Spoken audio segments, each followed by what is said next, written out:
name is Brian Capers. I'm an area manager within AT&T Entertainment Group. I've been with AT&T for 17 years. I've been a member of HACEMOS for 10. My background is fairly diverse. My family background is African American.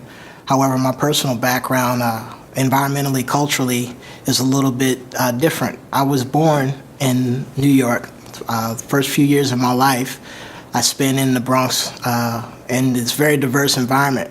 Moving back to St. Louis, I moved back to St. Louis for my senior year of high school and began to recognize the differences of the environment that I lived in compared to New York.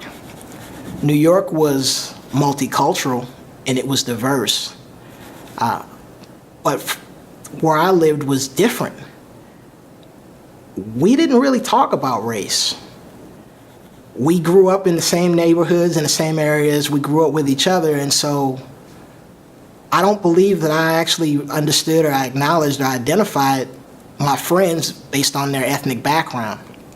Race began to impact me as a young adult, as I began to look for a job.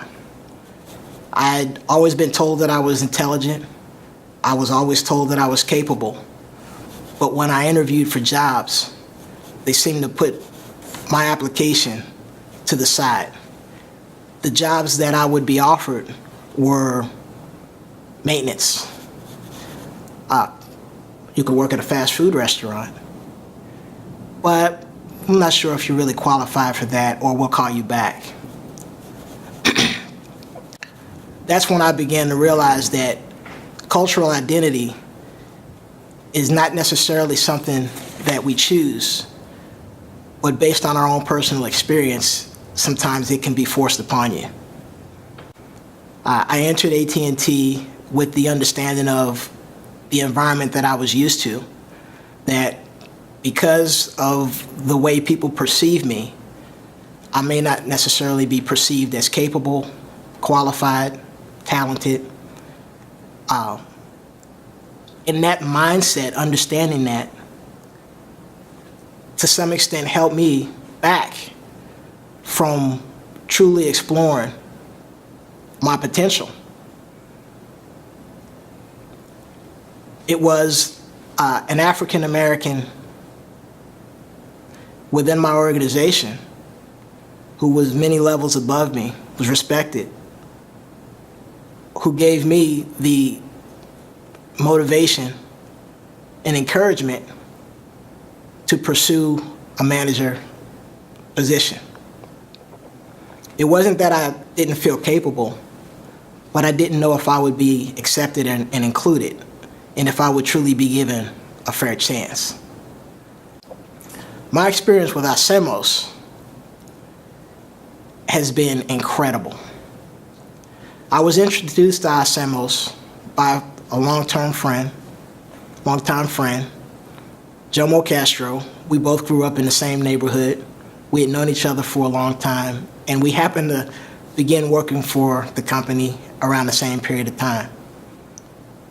I learned of Jomo's background, which we really hadn't discussed much in all the years we had known each other. And Jomo asked me if I would support him with the organization HACEMOS.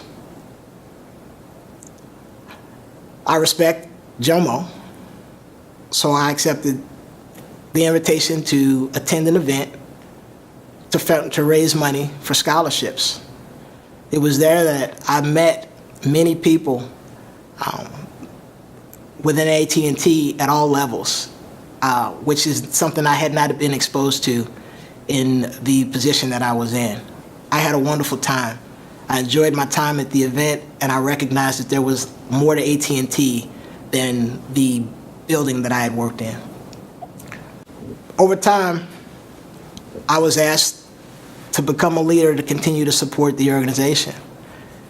And I was concerned about taking a leadership position because I'm not Hispanic. But I was encouraged, again, to lend my talents to support others. Over time, I was introduced to more HACEMOS members, more HACEMOS leaders, and I was invited to attend the AT&T ERG conference, and that blew my mind.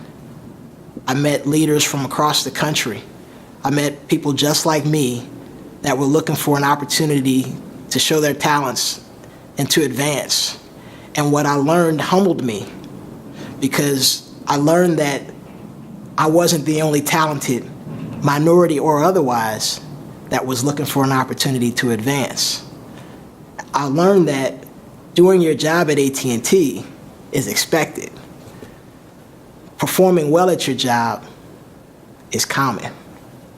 Leaders go above and beyond the call of duty, and they actually make an impact on others that are around them. My name is Brian Capers. I'm an American, and I'm proud to work for AT&T.